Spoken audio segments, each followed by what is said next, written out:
Hello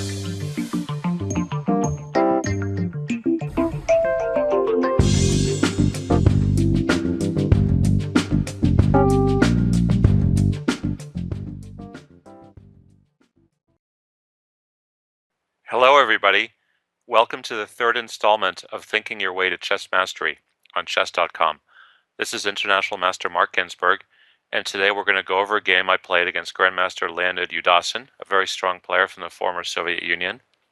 He actually played in a candidates match for the World Championship. This game was played in 2003 at the World Open. Leonid Yudasin has a predictable opening repertoire, as do other strong players, and it helps to know in advance sometimes if these strong players play predictable lines. He prefers to play a hedgehog as black with an unusual move order. Let's see what he likes to do. After my c4, c5, knight c3, knight f6, knight f3, he likes to play the early b6. Against this opening today, we're going to learn a purposeful setup for white where we can explain what all our pieces are doing. And as usual, if all our pieces are working, we'll get good chances. Let's see what we do. We do e4 to gain a good control of the center. He plays d6, and after d4 takes, knight takes, bishop b7. We bring the bishop out to d3.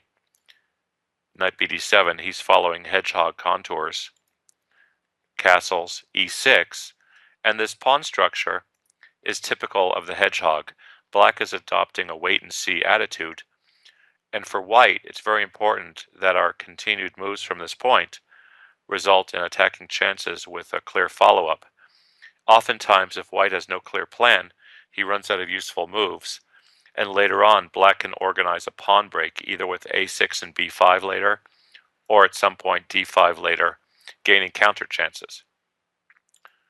Queen e2 is a good move, bringing the queen off the back rank, preparing to connect the rooks after the bishop leaves.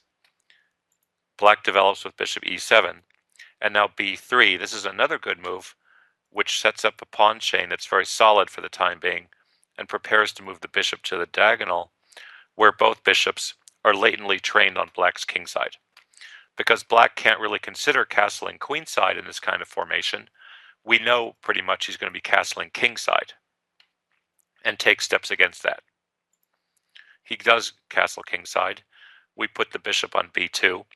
I read about this setup in a book on Phillips and Drew tournament, which occurred in the 1980s. John Nunn and others have adopted this setup with good effect. a6, a normal move to keep the knight out of b5. f4, there's no reason to delay the space-gaining move on the kingside, with aggressive intentions, of course, of either e5 or f5 depending on events. Black plays rook e8, rook a d1. All my pieces are working now, and this setup is recommended. I actually had this position against Dmitry Gurevich in a Game 30. It was actually the National Game 30 Championship in Milwaukee in December 2002. In that particular game, he played a mistake. Dmitry played a mistake. He played a bishop back to f8.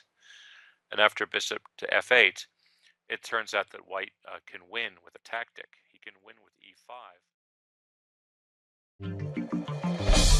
We hope you enjoyed this video demo from Chess.com. Subscribe today to finish this video and get unlimited access to our full video library. Your membership also includes access to Chess Mentor, the most advanced interactive training tool available anywhere.